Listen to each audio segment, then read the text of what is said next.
பாருங்க நம்ம give away question கண்டிப்பாக எல்லாம் ட்ரை பண்ணுங்கள், ரொம்ப ஈஸியாக இருக்கும். பாருங்கள் அதில் வந்து letters, movie name, actor name 2 கண்டுபிடிக்கணும், அவ்வளோதான். சிம்பிள். ஒவ்வொரு மாதம் இருக்குது. பாருங்கள் இந்த இதில் நீங்கள் எல்லாம் ஷேர் பண்ண டீட்டெயில் வந்து இந்த நம்பரில் வந்து வாட்ஸ்அப் பண்ணுங்கள். ப்ரைஸ் உங்களுக்கு காத்துட்ருக்கு 25ஆந்தேதி.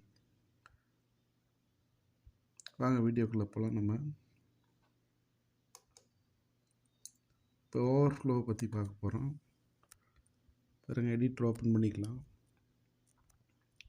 CSS Overflow.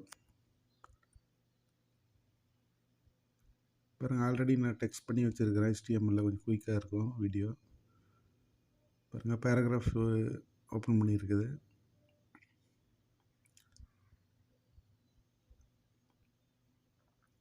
Paragraph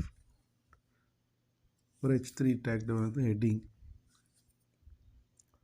paragraph tackle பாருங்கள் நம்ம வந்து கொடுத்துருக்கோம். இப்போ நம்ம வந்து ஸ்டைல் பண்ண போகிறோம். ஸ்டைல் சீட்டில் பாருங்கள் டிவ்க்கு வந்து ஸ்டைல் பண்ணலாம். வித்து கொடுத்துக்குவோம் 85%. ஹைட்டு பாருங்கள் 150 பிக்ஸ் கொடுக்கலாம்.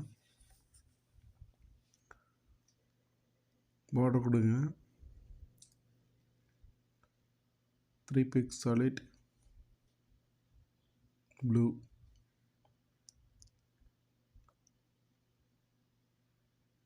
நெக்ஸ்ட் மார்ஜின்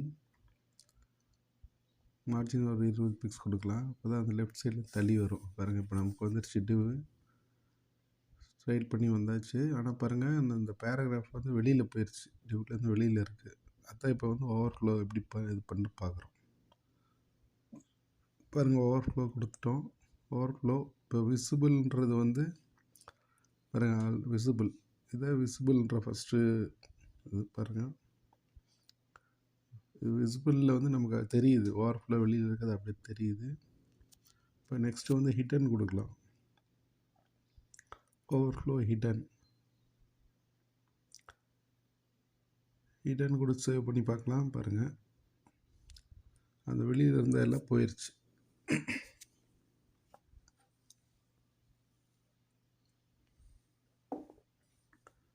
வெளியில் இருந்த எல்லாம் காணும், ஹைட் ஆயிடுச்சு.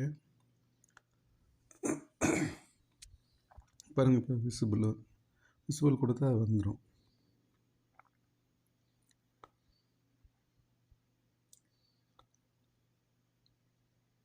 இப்போ நம்ம வந்து இந்த இதெல்லாம் ஒரே கண்டெய்னருக்குள்ளே போடணுன்னா இப்போ ஸ்க்ரால் நம்ம முன்னாடியே பார்த்துருக்கோம் லாஸ்ட் வீடியோவில். ஸ்க்ரால் கொடுத்தோன்னா அது பாருங்கள் அந்த ஸ்க்ரோலிங்கோடு வந்துடும்.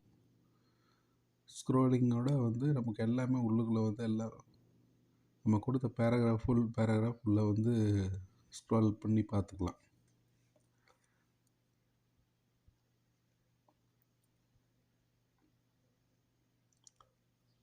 நம்ம வெப்பேஜ் பண்ண போதெல்லாம் ரொம்ப யூஸ்ஃபுல்லான ஆப்ஷன். பாருங்கள் இதுலேயே வந்து நம்ம எக்ஸ் சைடு ஒய் 2 கண்ட்ரோல் பண்ணலாம். ஸ்க்ராலிங் ஓவர்ஃப்ளோ எக்ஸ்க்கு ஸ்க்ரால் கொடுக்குறோம், எக்ஸ் ஆக்சஸ்ஸு. அதுமாதிரி ஒய் ஆக்சஸ் வந்து ஹிடன் பண்ணுறோம். இப்போ ஹைட் ஆயிரும் ஒய் ஆக்சஸ்ஸு. இது ஒரு ஆப்ஷன் இருக்குது. பாருங்கள் எக்ஸ் மட்டும்தான் இருக்குது, ஒய்யை காணோம். ஒய் வந்து ஹைட் ஆயிடுச்சு. அதேமாதிரி மாற்றி நீங்கள் கொடுத்துக்கலாம். ஒய் வந்து ஹைட் பண்ணிவிட்டு எக்ஸ் ஹைட் பண்ணிவிட்டு ஒய் ஸ்க்ரால் கொடுக்கலாம்.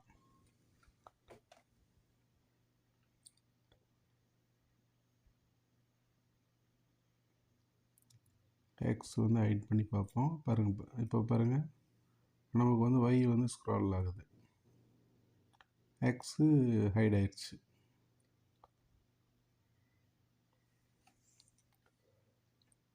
இதுதான் ஃப்ரெண்ட்ஸ் ஓவர்ஃப்ளோ ப்ராப்பர்ட்டிஸு. வாங்க நம்ம நெக்ஸ்ட்டு இது பார்ப்போம். CSSல Z இண்டெக்ஸ். இது ரொம்ப இம்பார்ட்டண்ட்டு. Z இண்டெக்ஸு நிறைய இமேஜஸ் வந்து நம்ம மேலே வந்து இதில் மெர்ஜ் பண்ணி காமிக்கும்போது இது யூஸ் பண்ணுவோம். மெயினாக அந்த மெர்ஜ் பண்ணுறதுக்கு வந்து இது மெயின் Z இண்டெக்ஸ் பார்த்துடலாம் வாங்க. செட் இண்டெக்ஸ் நம்ம ஃபஸ்ட்டு வந்து ஒரு டிவ் கிரியேட் பண்ணிக்குவோம்.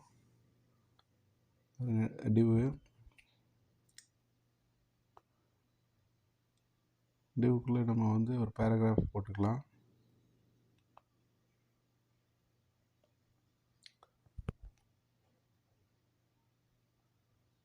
பேராகிராஃப் ஓப்பன் பண்ணிங்க, சேவ் பண்ணி பார்த்துக்கலாம். பேராகிராஃப் இப்போ நமக்கு ஒரு இமேஜ் டேக் வேணும் Z இண்டெக்ஸ் யூஸ் பண்ணுறதுக்கு. அதனால் ஒரு இமேஜ் எடுத்துக்கிறோம். பாருங்கள், சோர்ஸில் வந்து இமேஜஸில் நான் வச்சுருக்க ஜேபிஜி ஃபைல் ஒன்று எடுத்துட்டேன். இப்போ வித்து நம்ம வந்து அட்ஜஸ்ட் பண்ணிக்குவோம், இல்லைனா அது பெருசாக வரும். நமக்கு ஓப்பனாக இருக்கிறதுனால இங்கே வந்து காலியாக இருக்கிறதுனால ஃபுல்லாக எடுத்துக்குவோம். அதனால் வித்து ஹைட்டு வந்து நம்ம கொடுத்துட்றோம். இப்போவே பாருங்கள், இப்போ கரெக்டாக வந்துருச்சு. ஜோக்கர் இமேஜ் வந்துருச்சு பாருங்கள். ஆனால் அது கீழே இருக்குது. இது எப்படி வந்து அந்த லெட்டர்ஸ் மேலே மெர்ஜ் பண்ணுறது அதை பார்க்க போகிறோம். இப்போ ஸ்டைல் பண்ணிக்குவோம். நம்ம ஸ்டைல் ஷீட்டில் போய் டிவ் பாருங்கள், டிவ்க்கு தான் ஸ்டைல் பண்ணணும். டிவ்வில் இருக்க இமேஜ் வந்து நம்ம மேலே கொண்டு போகணும். இப்போ அது எப்படி பண்ணலாம் வாங்க பார்க்கலாம்.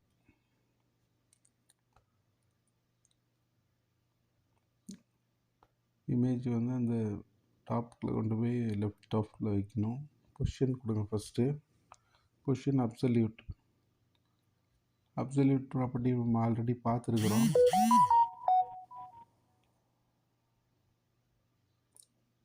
அப்சல்யூட் கொடுத்து பாருங்கள், டாப் 0 கொடுத்துடணும். இப்போ பாருங்கள், லெஃப்ட் அதேமாதிரி லெஃப்ட் சைடும் 0 பாருங்கள். இப்போ மேலே போயிடுச்சு.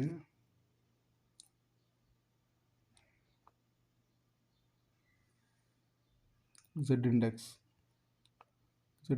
பாருங்கள் -1. இப்போ பாருங்கள், மெர்ஜ் ஆகி வந்துடுச்சு. மெர்ஜ் ஆகி நிற்குது பாருங்கள். இப்படி தான் Z இண்டெக்ஸ் அப்ளை பண்ணணும். நீங்கள் அது மாதிரி ட்ரை பண்ணி பாருங்கள், ரொம்ப ஈஸியாக வந்துடும். ட்ரை பண்ண தான் நீங்கள் வந்து. Okay friends, see you, bye. Give try பண்ணுங்கள் எல்லோரும்.